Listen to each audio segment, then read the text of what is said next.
So, if there's only two Spocks in this episode, and the second Spock says there will be no more Spocks after him, why is it called the Infinite Vulcan? Why not the two Vulcans, or the two Spocks, or Little Spock, Big Spock, or a cloning Spock will go, or the trick of the episode is that it turns out there's a gigantic clone of Spock? I can keep going. This is a review of the Star Trek The Animated Series episode, The Infinite Vulcan. If you have not seen this episode and you don't want to know where that meme about Sulu's dick falling off came from, be warned. Spoilers beyond this point. It was a minor challenge to select a representative from the animated series for this worst episodes ever batch, because the quality of animated series episodes, in my opinion, and it seems in the general opinion of the audience, is fairly consistent. Other than Yesteryear, which we pretty much all agree was excellent, the animated series settles comfortably into the, yeah, okay range, but this one tends to come up in worst episode conversations, and its audience rating on IMDb is relatively low compared to the rest of the series, so to hell with it. The Infinite Vulcan, one of the worst episodes ever. Eat it, Walter Koenig! You know what's infinite? The indignities visited upon you by the thing that made you famous. Anyway, the Enterprise stops by an unexplored planet so the landing party can explore it, because doing that sort of thing is supposedly the whole reason Starfleet gave them a spaceship in the first place. Sulu discovers something curious, a plant, like a little purple puffball, that can uproot itself and walk around. Captain Kirk's like, yeah, Sulu, that's great. And he and the others walk off in another direction to follow some powerful energy readings Spock is detecting. There's a city here, vast and seemingly abandoned, covered in plant growth. Spock's tricorder registers a force shield protecting it, and a probe originating from within that's been scanning them. Before they can find out anything more, they have to run back to Sulu, who has been felled by an algae from that little purple plant. It's a serious algae. Sulu is unconscious. McCoy thinks he must have been poisoned, but he can't tell by what, so he says, I guess I'll just start injecting him with random drugs and see if I get lucky. Oh, fun fact, that's what I always do anyway. Before McCoy has a chance to intravenously freestyle on Sulu, a group of walking-talking asparagus appears. Their leader, Agmar, says, I know, we're intelligent plants. You find us most unusual. I get it. We can talk about it in a second. Right now, you should let me help your friend because otherwise he'll die. So McCoy, whose naturally bigoted nature makes him instantly suspicious of these plant people, reluctantly steps aside. Sure enough, Agmar cures Sulu almost instantly. He wakes up, and a quick scan from McCoy's tricorder confirms that he's gonna be okay. There's the his dick fell off because a woman wrote words on the internet meme. Agmar seems like a nice guy for a sentient side dish. He gives the landing party a tour of their city. He explains that this planet is called Phylos, and his people are the Phylosians, and they are peaceful people who are wary of outsiders because of this thing that happened the last time humanoids visited their world, where the humanoids accidentally brought some germs that the Phylosians had no resistance to, which caused a global plague that wiped most of them out. See? Here are all the gigantic corpses of my ancestors lined up in a big room. I'm not sure why I kept them, but you never know, it might come in handy someday. Suddenly, in flies a flock of purple pterodactyls with corkscrew tentacles that are just deeply upsetting. The pterodactyls, which are also plant-based, apparently, attack the landing party, and one of them flies away with Spock. Agmar says to Kirk, yeah, sorry, we did that on purpose. Spock has been chosen by our master to help him bring peace and harmony to the galaxy, so you're never going to see him again, but at least it's for a good reason. That should bring you some comfort, right? Kirk refuses to leave without Spock, but then the Master enters, and the Master is a giant human who introduces himself as Dr. Stavros Caniclius V. The giant tells Kirk, Spock is mine now. Go back to your ship or something bad will happen to you. I'll step on you. Get lost. Kirk and the others beam back to the Enterprise. Once back on the bridge, Kirk says, I have an idea. Let's shoot them with phasers from orbit. So they try that, but the phasers have no effect. That force shield is protecting them. Uhura has Googled Stavros Caniclius and found some important information after scrolling past all the irrelevant AI-generated results. Caniclius was a scientist on Earth during the eugenics wars. He was exiled for attempting to clone a master race. He disappeared no record of his death. Apparently, that's because he never actually died. He came to Pylos and has managed to live for 200 years by continually cloning new and, for some reason, gigantic bodies for himself. New plan. Armed with new equipment that they're very cute about not specifically describing, which contains an old recipe for something from McCoy's great-grandfather, Kirk, McCoy, and Sulu beam back down to the planet, Kirk leaving orders with Scotty to take the Enterprise out of orbit for 30 minutes, hopefully to trick the Philosians into believing they've left for good. Once on the planet, they notice the Philosians pulling vines off of a fleet of rockets all lined up on launch pads. Kirk guesses they're preparing for a mass migration, or perhaps an invasion. An invasive species that can think? They'll be worse than kudzu. Kirk don't like the sound of that. He finds Agmar and drags him away and says, I don't want to hurt you. Now tell me where Spock is or I'll fucking kill you. Agmar says Spock is going to help the Master carry on our work to bring peace to the galaxy, and it's very important that he not be interrupted in that work. But since you're clearly worried about your friend, sure, I'll take you to Spock. Agmar leads them underground, where they're chased by more of those corkscrew Morningstar Farms pterodactyls, and they run into a big laboratory area where Spock is lying on a table. McCoy checks him over and turns to Kirk like, it's his brain, Jim. Again? What is it with aliens and stealing Spock's brain? Is there something wrong with my brain? If somebody doesn't at least try to abscond with my brain before too long, I'm going to start taking it personally. No, Jim, his brain is still there. It's just dying. His mind is gone. Giant Caniclius walks in and says his mind isn't gone. It's right there, in Spock 2. And in walks a giant clone of Spock. More pea-protein-based pterodactyls swoop in and attack, and the landing party reveal their secret weapons. Spray guns filled with McCoy's great-grandfather's weed killer. Ha ha! This is how we handle vegetable rebellions where I come from. Take that, Kingdom Plante! Kingdom Animalia rules! The plant people and flying creatures have been temporarily neutralized, but there's still the problem of Spock's marbles having been transferred into his gigantic clone.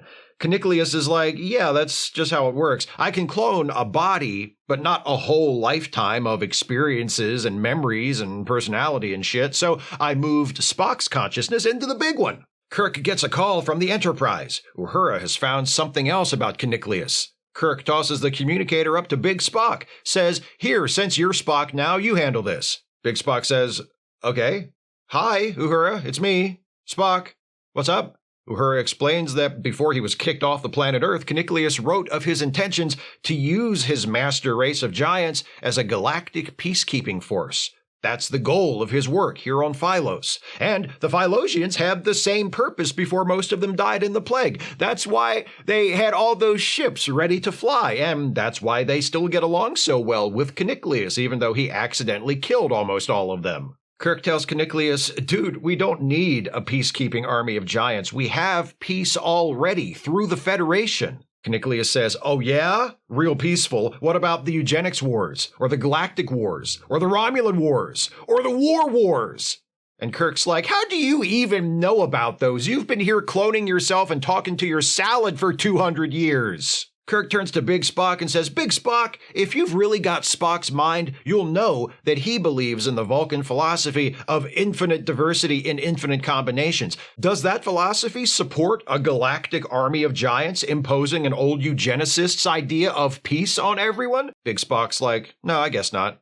Caniclius refuses to transfer Spock's mind back to his original body, but Big Spock's like, I got this, and performs a mind meld on himself, with the result being that now both Spocks have all their marbles. It's a win-win. Big Spock assures Kirk that there will be no master race of giants. Instead, Big Spock and Caniclius will remain on Pylos and work on a way to use Caniclius's cloning technology to restore the Philosians. Caniclius is like, oh, hey, that's a good idea. I probably should have been working on that all along, since I'm the one who killed them off to begin with. Kirk's like, sounds good. We all know our jobs. We're gonna bounce. Say goodbye, Spock. Goodbye, Spock. The end. There's a lot going on in this episode. You've got the secret race of intelligent plants. You've got the plague that wiped most of them out. That seems like a good enough starting point for an episode right there. But then There's a giant clone of a human eugenicist who kidnaps Spock to make him into another giant clone. And he has a plan to send armies of giant clones out into the universe to impose peace, which was also the original plan of the plant people, apparently. And then original Spock almost dies because his mind is transferred to Big Spock. It's a very crowded half-hour installment of a Saturday morning children's cartoon, is what I'm saying. The Infinite Vulcan is full of ideas. It's one conceit piled on another, piled on another. None of these ideas are bad. I think they all have a lot of potential, actually, even the giant clones bit. It's goofy, but I have never been one to argue that Star Trek should walk away from a goofy idea. The problem is, so many of them are introduced in such a short time that there's no space in the episode to fully explore any of them. They all just kind of jam in together. There's a lot of creativity, but not a lot of structure or discipline in the storytelling. It plays like the work of an inexperienced writer. Which it is. As I mentioned earlier, and as most of you probably knew already, The Infinite Vulcan was written by Walter Koenig, who plays Chekhov in the original series and the movies, but not in the animated series because the show's budget didn't allow them to bring the entire TOS cast aboard, so Chekhov got left out. Koenig was an aspiring screenwriter and went on to accumulate a few credits writing for TV in the 1970s and 80s and published several books. And hey, good for him. It's more of a writing career than I ever had. But The Infinite Vulcan is Koenig's first time writing for television, and it shows. The Phylosians, a race of intelligent plants nearly wiped out by a plague brought unwittingly to their world by Caniclius, have, other than that, almost nothing to do with Caniclius the giant clone. Caniclius's motivations for kidnapping Spock and creating a giant clone of him are vague. The Caniclius wants to create an army of clones and launch them out into the galaxy bit feels tacked on in an effort to inject some jeopardy and suspense into the proceedings, just as the half-hearted revelation from Agmar that, oh yeah, we were going to do that too, actually, feels like a belated attempt to tie the Phylosians and Caniclius together more securely. Then, after all that, the episode ends with Kirk asking Sulu to teach him a judo throw he used on one of the Phylosians earlier, and Sulu saying, "It's not just a physical thing. You have to be inscrutable." And Kirk says, "Mr. Sulu, you are the most scrutable man I've ever known." It feels like a relic from an earlier draft that should have been cut. The episode isn't about Sulu. Sulu does nothing in the episode other than get poisoned by the little purple puffball. Ending on Sulu like that feels random and awkward. The whole episode is all over the place and kind of a mess. Koenig has since insisted that most of this wasn't his idea, that the pitch he sold the show was about Spock being cloned by a misguided scientist who wanted to create a galactic peacekeeping force, and that all the intelligent plant stuff was Gene Roddenberry's idea. Koenig has also spoken about the rewriting process for the episode, with Roddenberry demanding 10 drafts of the script before he was satisfied, an experience which Koenig has described as unbearable. I'm sympathetic. Unless you're one of the fortunate few to attain enough success to be able to assert some creative control over your work, writing for television can be a grueling and humbling job. So I'm told. I've never done it myself. Writing is hard. Translating your ideas from your brain into a format that other people can read or watch, and doing it in a way that accomplishes what you set out to do, that successfully tells the story you're trying to tell, that's incredibly challenging under ideal conditions. And something tells me that having the creator of the show constantly calling you up asking for another draft because it's a cartoon, we need talking plants, more talking plants, does not make for ideal conditions. All that being said, even considering the inexperience of the writer and the arduous process he went through to complete the job of writing it, the episode is what it is. There's no getting around that. But here's the thing, even though it's a mess and it plays like what it is, the work of an inexperienced writer forced to graft other people's ideas onto his original concept, The Infinite Vulcan isn't really that bad. It's not good, but it's a lot of fun. It's silly, it's inventive, there's always something happening. It's utterly irreverent toward what we now call the canon of Star Trek. There's a giant Spock clone, everybody, and they just leave him there. Why the hell not? So, much like the episode I reviewed in the previous entry in this series, Spock's Brain, despite its overall poor quality in terms of drama and storytelling, I like The Infinite Vulcan. It's not good in the conventional sense, but it's watchable, it's fun, and it's never boring. Plus, I bet those Philosians are delicious, roasted with some olive oil, Parmesan, and minced garlic. What? They're plants. It's not cannibalism, it's vegan.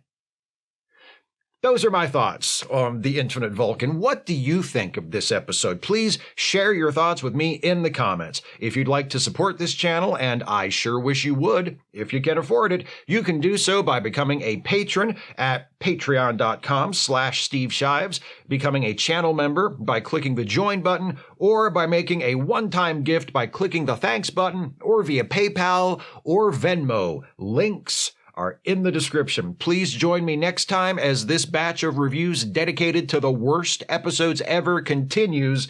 Up next is Star Trek: The Next Generation. There are numerous credible candidates for worst episode ever of that series, and many of you have made suggestions in the comments, for which I thank you, but it was wasted effort because I had already made my choice before I even announced what the theme for this batch would be. You poor dopes. Seriously, though, thank you for the suggestions. There will be another batch of worst episodes in the future, and I'm going to get around to all of the episodes eventually, or I'll die, or I'll just decide to stop doing this at some point. I think that about covers it.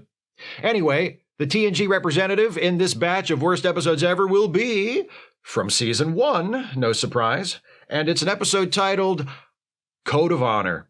Won't that be fun? See you then. Thanks for watching, and take care, everybody.